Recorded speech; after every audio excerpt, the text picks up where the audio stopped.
Shine makeup ஸ்டுடியோல இருந்து கீர்த்தி. Hair extension வச்சதுக்கு அப்புறம் எப்படி மெயின்டைன் பண்ணணும்னு கேட்டிருக்கீங்க நிறைய பேர். இந்த வீடியோ உங்களுக்காக. ஹேருக்கு ஆயில் அப்ளை பண்ணிக்கலாம், டாப்ல அப்ளை பண்ணிக்கலாம், கீழே அப்ளை பண்ணிக்கலாம். ஃபிக்ஸ் பண்ணிருக்க ஜாயின் பண்ணிருக்க இந்த இடத்துல மட்டும் அந்த டிப்ல அப்ளை பண்ணிருக்க கூடாது. ஹேர் வாஷ் பண்ணிக்கலாம். ரெகுலரா நீங்க என்ன ஷாம்பு போடுறீங்களோ அதுவே யூஸ் பண்ணிக்கலாம், ஒரு பிரச்சனையும் இல்ல. ஷியக்கா பவுடர் பேஸ்ல இந்த மாதிரி எதுவும் யூஸ் பண்ணக்கூடாது. ஹேர் வாஷ் பண்ணதுக்கு அப்புறம் டவல் ட்ரை பண்ணிக்கலாம், ட்ரையர் யூஸ் பண்ணிக்கலாம். ஃபேனு கீழே நின்று நல்லா ட்ரை பண்ணிக்கோங்க. டவல் வச்சு இப்படி தட்டக்கூடாது. ஹேர் எக்ஸ்டென்ஷன் வச்சிருக்கோங்க இந்த மாதிரி 3 கோம்ஸ் வச்சுக்கோங்க. இந்த கோம் வந்து ஃப்ரண்ட்ல ஹேர் ஸ்டைல் பண்றதுக்கு, இந்த கோம் பேக் சைடு ஏரியாவுக்கு, எக்ஸ்டென்ஷன் ஏரியாவுக்கு, இந்த கோம் வந்து கர்லி ஹேர் இருக்கிறவங்களுக்கு நல்லா பிளெண்ட் பண்றதுக்கு யூஸ் ஆகும்.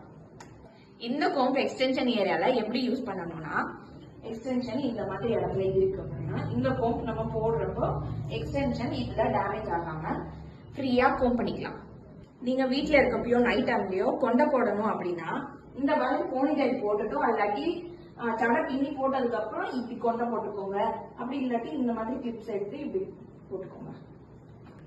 எல்லாமே நான் கரெக்டா தான் பண்ணேன். அப்புறமும் எனக்கு ஏன் ஒரு ஸ்ட்ராண்ட் 2 ஸ்ட்ராண்ட் கையில ரிமூவ் ஆகி வந்துச்சு அப்படின்னா நார்மல் தான். காமனா எல்லா ஹேர் எக்ஸ்டென்ஷனும் எல்லா டைப்லயுமே அந்த மாதிரி ஹேர் ரிமூவ் ஆகி வர்றது நார்மல் தான்.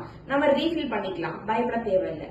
இந்த இன்ஸ்ட்ரக்ஷன் ஃபாலோ பண்ணிக்கோங்க. ஹேருக்கு எந்த டேமேஜ் இருக்காது. ஹேர் எக்ஸ்டென்ஷன் யாருனாலும் ஃபிக்ஸ் பண்ணிக்கலாம், அழகா மெயின்டைன் பண்ணிக்கலாம். Thank you so much.